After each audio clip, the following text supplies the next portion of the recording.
So, Evo, welcome to the show. You're known as such a passionate and positive influence in the industry. So, I'd love to learn a little bit more about how did you get into podcasting and what's kept you in the podcasting industry for so long? Yeah. Well, thank you very much for asking me to be on the show. It's a pleasure. Um, so podcasting for me, like a lot of people who got into it way back in 2004, we didn't have a plan. We didn't really have a direction. I was very fortunate in the fact that I had already been hosting an internet radio show for a couple of years before that. And because it was internet radio, we had listeners all around the globe. So we had a blog, we had an RSS feed, we had MP3 files that we were using to send CDs, if you'll believe it or not, to a handful of terrestrial stations in the States. And even XM Satellite Radio had syndicated our little internet radio show. So we had all the trappings of podcasting. We just didn't know it. So when we found out about it, it took me a little hacking into the blogging platform we used at the time. It was called Movable Type. It predates WordPress even. And yeah, by the time when we started podcasting on October 14th, 2004, we had like 120 episodes in the can already because they were all of our old episodes from our radio show anyhow. That's what got me podcasting. It was like the new way to distribute an internet radio show that quickly became, I'm sorry, what's internet radio? And now podcasting is really all the rage. Absolutely. And I guess that you wouldn't have had the tools or the trade or the training materials that we've got available and access to at the moment. So some of it Yeah. would have been a little bit trial and error in terms of how to build an audience and listeners and things like that. Everything was new. I mean, when I first started podcasting, there was no audience. I mean, the audience was the other 40 people who were podcasting. We were just talking back and forth. All of the training of how to do it, was come from being a run a radio show. All of that stuff is still relevant and hold true. But, there weren't podcast hosting companies. There weren't specialized software to do really much of anything. We were just kludging it together, and you said there wasn't a manual. That's true. I had to write that manual when I wrote Podcasting for Dummies in 2005, really making it up. Well, not only making it up, but really coming up with what do we tell people? What are the processes that they need to go through to do this crazy thing called podcasting, which of course was out of date as soon as it was printed because we wrote it in 2005. Everything's different today. No, that's good. The For Dummies series is actually brilliant for its time. Like, I Oh mean, yeah. now obviously Google and things like that, but yeah, very popular during its heyday. So tell me now about you've got a podcast called Podcast Pontification. Tell me what's that about and who's it designed for? Podcast Pontifications is a daily podcast that's designed for serious podcasters who have an interest in making podcasting better. That's my whole shtick. It's not a how-to podcast series. There are lots of those, and I appreciate all those that are out there. It's not aimed at the brand new podcaster. Again, there are lots of those, and I'm very appreciative that they're out there. But there's not a lot of information, not a lot of podcasts specifically for people who are somewhere beyond the beginning stages, who don't really need to know what microphone they should buy and how do you get an RSS feed to update properly, or what's the best way to get more guests on your show, who will need more. I'll use the word advanced content, something that's a little level, a few steps above the 101 level content. And so that's what I started with Podcast Pontifications. I started it in 2018. It's a short form podcast. I take the word pontification seriously. Each episode is about one thing. And it's my musings, sometimes on the future of podcasting, oftentimes the present of podcasting. I try to ask questions that I think other podcasters should be thinking of in their heads. And as I like to say, where a lot of shows that are podcasts about podcasting tell you what to do, I think podcast pontifications helps you figure out what to think about, what's next on the horizon. Absolutely. And Evo, one of the things is obviously podcast modifications isn't your first podcast. You've had a few. Yeah. So how do you know when the natural life of a podcast is coming to its natural end, so to speak, in terms of, okay, it's time for me to hang up the microphone on this topic? Yeah. I wish more podcasters would ask themselves that question. And, for a lot of people, we don't know this is going to be X number of episodes long. For most of us, we keep doing the thing, or at least in my case, I keep doing things until they're not fun anymore, and then I go move on and do something else. But I think podcasters should start thinking about that. I won't say the minute it becomes a chore, because look, the reality is podcasting is often a chore. But when you start getting less excitement out of it than required for you to put into it, then it's probably time for you to think maybe something needs to happen. And there's a lot of things that can happen. I mean, you can just simply close the show. I once had a podcast that I did with my wife and a friend of ours. We did exactly 100 episodes. It was my idea going from the beginning. When I said I'm doing it, I'm doing 100 episodes. And I did. Here's the funny thing, though. I didn't tell my wife and I didn't tell our partner that we were going to do 100 episodes. So the 100th episode is me coming on, starting the show and say, well, 100 episodes. That was fun. Bye. Click. How did that go down? That's how we ended the show. So yeah, that did not go down well. They were not happy about that whatsoever. But again, I think that everybody should think about that. What do you want to do? At some point in time, do you just stop? Do you change focus? And a lot of really smart podcasters will just change focus. When my wife and I were traveling around the world in 2015, we were doing a podcast that kind of talked about our journey along the way. We changed the concept of that show 4 different times over the course of a couple of years. Changed the format, changed the name, changed everything. We kept the same RSS feed, so our subscribers were still getting the same thing. They just suddenly, new theme music, new name, new approach. I don't recommend that, by the way. You likely should not do that. But, at the end of the day, you're in control. It's your podcast. So when it's no longer doing for you what it did previously, change it. Do something different. And what number of podcasts are you up to now? Do you keep count? Oh, yeah, I kept count, or let me change the way I say that. I was speaking at a conference pre-pandemic, so 2019, and I added them up, and at that time, the number was 20. 20 different podcasts that I had either been the host or a co-host of, but that was 3 years ago. I think I've started at least 3 since that particular time. So yeah, I'm somewhere in the 20s of shows that I've hosted or co-hosted. But I also look at, how many shows have I helped launch, because I do that as my day job with Simpler Media. And I also used to run a company called PodioBooks.com, where we helped underpublished authors oftentimes get their book to the world in podcast form. And we had over 700 titles. So I figured the number's got to be pushing 1,000 podcasts that I probably have had a hand in launching over the years, which is wow, a lot. Yeah, absolutely. Now, Evo, tell me, most of us struggle to get a weekly or a fortnightly podcast out into the world, and we realize how much work's involved in that. Yet you managed to get a podcast out 4 days a week. I imagine it takes a lot of rigor and a lot of discipline. So what's the mechanics behind us? Walk us through, what are the routines and systems that you have in place? I am known for many things, but rigor and discipline are 2 of them that no one ever says, because that's really not me. But you're right. I had to develop those because I'm not a disciplined, rigorous person by nature. I am a fly by the seat of the pants kind of guy to see what happens. But you can't get away with doing a daily podcast like that. So after a few episodes, when I realized, oh, there's something here, I had to develop all of those things. So I will tell you my routine. My routine begins usually the night before. I have a running list of topics that I keep, right? I keep in the well. And usually the night before, like maybe 30 minutes or so before I'm ready for bed, I will select a topic for the next day. And then I'll ponder that for a bit while I'm drifting off to sleep, and I'll wake up, and I wake up stupid early anyhow, and I'll think about that, where I want to go with the conversation during the course of my morning routine of just getting ready. And then at 6 o'clock a.m., I sit down in front of my computer, and I hammer out the outline. I mean, I already know the topic. I know the angle. It's just a matter of what am I going to, how to fill in the blanks. So I do that at 6, and then usually at or before 7 a.m. is when I start recording. It takes about an hour to write those notes. Let me just repeat that for people. I take an hour to write an outline for a show that's less than 10 minutes long. That's how long it takes.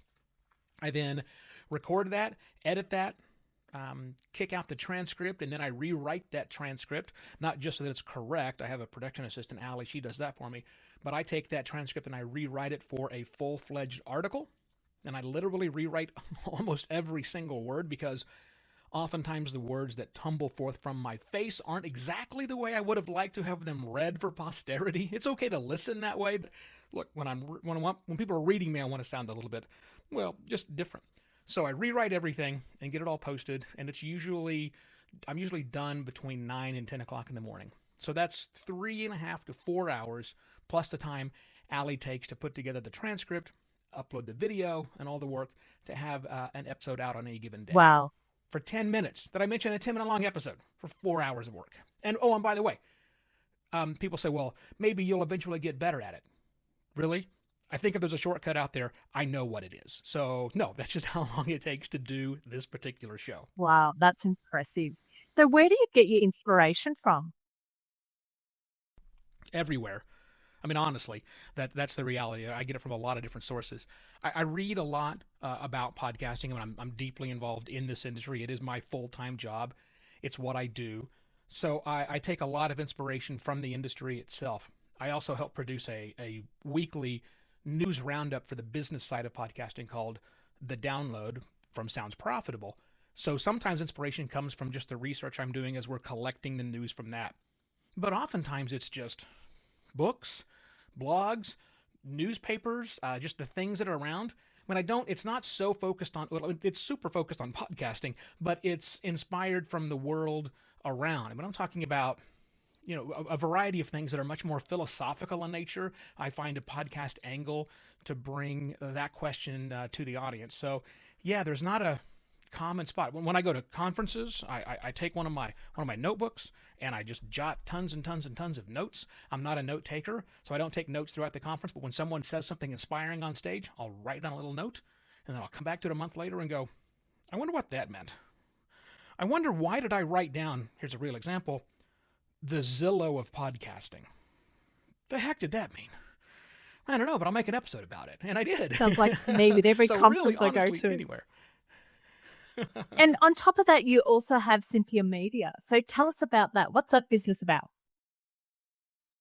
Yeah, Simpler Media is a full-service podcast production company that focuses in on business people who want to have a podcast but have no idea how to do all of that. So that's what we let them become. We let them have a podcast because we become we call it in-source or in-house, but really outsourced podcast production company. It's like if your 6-person accounting firm wanted to have a podcast, but no one in your business knows how to make a podcast, if you could put 2 or 3 people in your company to help you make that podcast, that's what we do. So we step in and help figure out what the show should be about, basic format, and then do all of that technical behind-the-scenes stuff that no one has time for because you're too busy running your business, but you want a podcast anyhow. That's what Simpler Media does. And circling back to the earlier question about when you started out, let's talk about the evolution of podcasting. What have been some of the maybe pivotal moments that you've seen to get us to where we are today? Yeah, podcasting has changed a lot in the 17 years I've been doing it, and it's been around for a year or two before that, depending on how you count. Back in those days, I think the biggest change we had is then that piece of plastic and metal that we carry around with us every single day, our cell phone. In 2004, you know what cell phones did? They were phones. You'd make phone calls. That's it. There was no listening to a podcast on a phone unless somebody was holding the other phone up to a speaker somewhere and listening, right? I mean, back in the day, we had these software programs that ran on our computers, on our desktop. They were called pod catchers, and you would feed an RSS feed to it, and it would download any MP3 files that it found in those feeds, and you would have to transfer those onto your portable MP3 player. I don't mean your phone. I mean some sort of portable MP3 player. So, and there was no mechanism of making anything easier. So obviously, when smartphones hit the market and when Apple finally put Apple Podcasts deeply ingrained in every single iPhone that went out there, that kind of exploded the market, because now suddenly the same device you can subscribe to and listen to, and all in one, was a really really big deal for that. And the industry just kind of blown up before that. There are now just a proliferation of tools and services. Like right now we're using Riverside.fm. It's an online remote recording tool that didn't exist in 2004. We were using Skype calls, which sound terrible, to do our interviews with people until tools like these came along. So the proliferation of tools that make it easier to podcast, to make it more accessible for anyone who thinks they want to podcast, I think has been one of the biggest changes. But let me also say this. For as much as podcasting has changed, it's still kind of the same. I mean, the basic process of coming up with an idea, saying it into a microphone, editing that audio, writing up some text that goes around it, posting it to your hosting platform, those things are still the same. There hasn't been a huge paradigm shift. There's been no singularity event that's happened yet to podcasts where you can't look back and say, oh, that's how they did it back then. I mean, it's a little clunky, but it's still the same basic mechanics. And a lot of podcasters haven't changed a bit. A lot of podcasts are the same they were 17 years ago.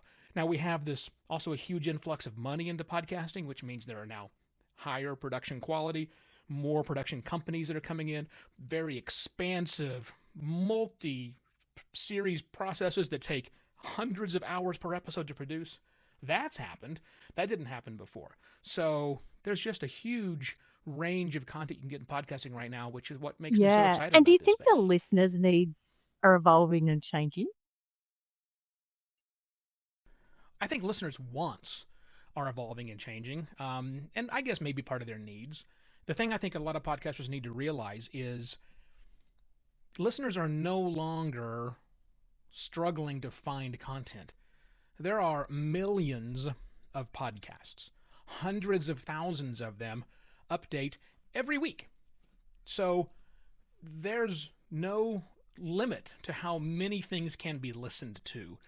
And I think podcasters need to adjust to that. You need to recognize that because listeners can now listen to a variety of topics from some top-notch producers who really deeply and genuinely care about making a quality product, you kind of have to if you want to compete at that level. Now, if you don't want to compete at that level, if that's not important to you, you can do whatever you want. But if you really, the first thing I say to people who say, my podcast just isn't getting very many downloads, my first question is, well, does it suck? Because if it sucks, there's a lot of content out there that doesn't suck anymore. People don't have to suffer through things that are terrible. So maybe you shouldn't expect too much from that. And where do you think it's headed? Oh man, that's the great thing about podcasting is so many different directions. We're already seeing more money pouring in. I mean, since I did some quick math a few days ago, and I think looking at just acquisitions in 2019 forward, I get $2.8 billion that have been spent by companies getting into podcasting. And a lot of that was by a green company called Spotify. And the lion's share of that, right? That's a lot. So you have that happening, and of course those investments need to pay off, and so you're going to see more continued advancement from those that's happening. But then you also have lots of other innovation happening right now from players that haven't really been active in a long time. There's the whole podcasting 2.0 movement, which is taking place at a technical level right now. It's very geeky, very, very geeky. But they're trying to fundamentally change, for the better, fundamentally change the data level of information that passes on podcasting so that the apps that we use and the directories that we use just work better, both as podcasters and as podcast listeners. And those changes are happening. We're seeing those things in place right now.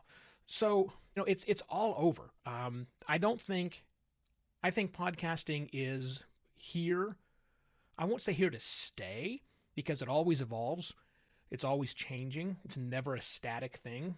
But the concept of putting in your earbuds, pulling up an app, and finding great content to listen to that you enjoy, that's here for as long as I'm here, at least, right? I don't think that's going away anytime real soon. And look, having been such an early adopter of podcasting and seeing so many iterations of it, what are 3 or 4 practical tips for fellow podcasters to help them adapt and remain relevant to their listeners?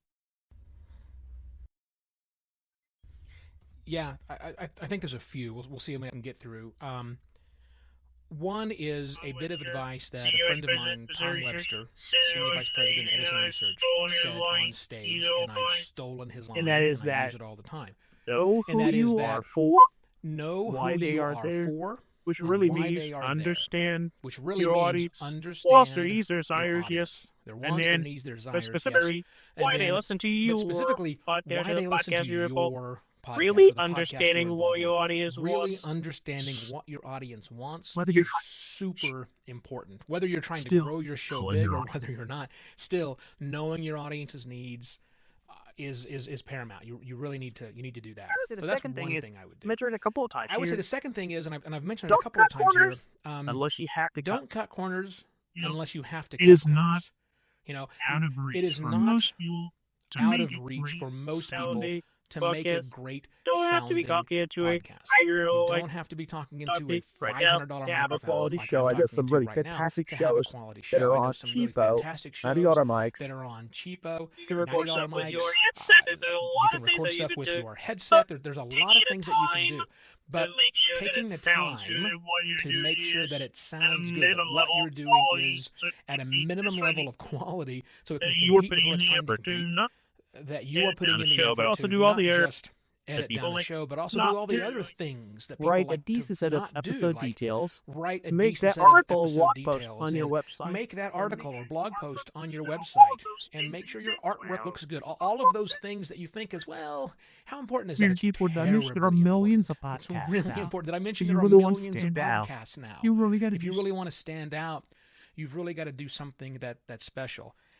And then I guess if there's a third thing I'll say, it's figure out what it is that you are doing with your show that nobody else can do. What can you not be knocked out of the park by somebody else coming along, somebody more funded, somebody more talented, whatever? Is there something you can do? Now, that really, sometimes it's a very, very niche thing, right? Maybe it's your connection with guests, if in fact you have guests. I don't even have guests on my show, so it's not that important of a thing. But what is it that is uniquely yours that you could bring to the table that no one else can do? And really deeply lean into that. Because if the answer is nothing, I'm just doing the same show everybody else is doing, well, there you go. So yeah, figure out time to what makes it rethink special it. to you.